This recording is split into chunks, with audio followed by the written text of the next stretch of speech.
சாய்ராம் உணவே மருந்து. வாங்க இன்னைக்கு கார அடை தோசை எப்படின்னு பார்க்கலாம். இப்போ நம்ம அரிசி எடுத்துக்கலாம். சாப்பாட்டு அரிசி நீங்கள் 3 டம்ளர் போடணும்.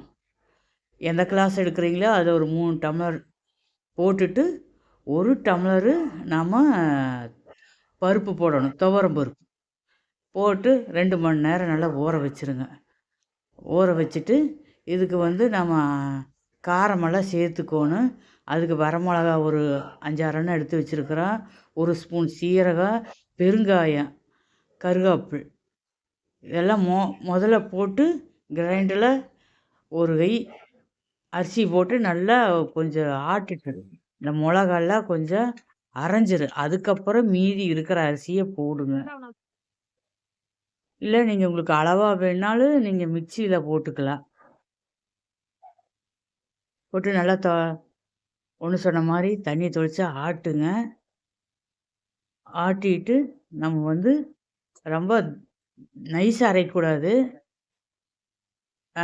உருணையாக அரைச்சி எடுக்கணும். அப்போ தான் கார அடை தோசைக்கு நல்லது. கார தோசை வேறு தண்ணியாட்டதுக்கு நம்ம தோசைக்கல்லில் ஊற்றுவோம். இது அடை நம்ம கொஞ்சம் கெட்டியாக ஆட்டினா தான் நம்ம அடை மாதிரி தட்ட முடியும். பாருங்கள், மாவு ரெடி ஆயிடுச்சு. எடுத்துக்கலாம். எடுத்துட்டு நம்ம பல்லாரி வெங்காயம் ஒரு 4 அண்ணா அறுத்து வச்சுருக்கிறேன். எவ்வளோ தூரம் பல்லாரி வெங்காயம் நிறைய போடுறோமோ அப்போ அடை சாப்பிட்டா நல்லா பஞ்சாட்டு இருக்குது.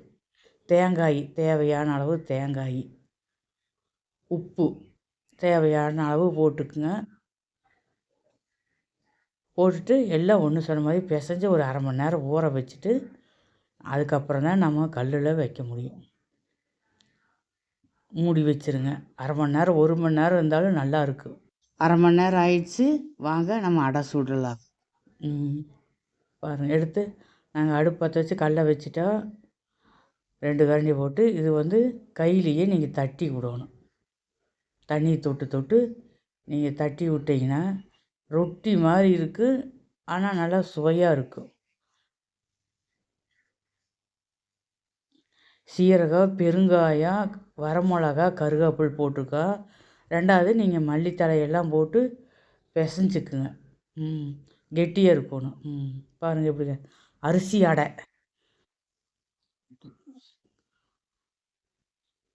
கார தோசை மாவு வேறு, இது அடை வேறு. பாருங்கள் எப்படி இருக்குங்க. பார்த்தாலே நல்லா மொறு மொறுன்னு இருக்குது. இதுக்கு தேங்காய் சட்னி கரெக்டாக இருக்கும். நீங்களும் எப்படி இருக்குன்னு செஞ்சு பாருங்கள். கமெண்ட் பண்ணுங்கள், லைக் பண்ணுங்கள், ஷேர் பண்ணுங்கள், சப்ஸ்கிரைப் பண்ணுங்கள். நன்றி.